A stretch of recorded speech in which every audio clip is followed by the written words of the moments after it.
بتتعرضش في الاعلام ولا على التلفزيون. احب اعرفكم بنفسي انا كيرو، ولو الفيديو عجبكم اعملوا فولو عشان نوصل ل 200,000 في اخر الشهر. مبدئيا كده انا بحضر ماتشات كتير، وانا اول مره اشوف عدد جمهور منتخب مصر كتير قوي كده من ايام ماتش مصر والسنغال، وطبعا قبلها في 2019. طب هل هروح تاني؟ فده اللي هتعرفه في الفيديو. اول حاجه الناس اللي بتقول تفتيش كتير قوي، هو كتير بس حرفيا 5 دقايق من البوابه لغايه الاستاد، فما دام انت في السليم ما تقلقش. اول حاجه لاحظتها هو ان الجمهور ده كله عائلات، بس المهم الناس مبسوطه. حابب اوجه رساله ان الاستوديو لايف ده انا مش عارف هو كان معمول لينا ولا لا، بس ملوش اي لازمه في المدرج. وكالعاده اول ما منتخب بوركينا دخل صفافير وسويت عليه، اما لما دخل منتخب مصر فالمدرج اتدحرج. طبعا محمد صلاح بالنيو لوك الجديد.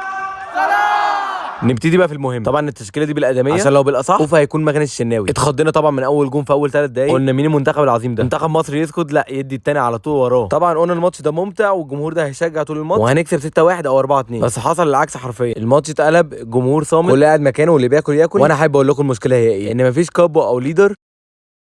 بس انا اكتر حاجه فرحتني في الماتش ده بالذات ان منتخب مصر اول مره يسلم علينا من 2019. تنساش تعملي فولو بقى.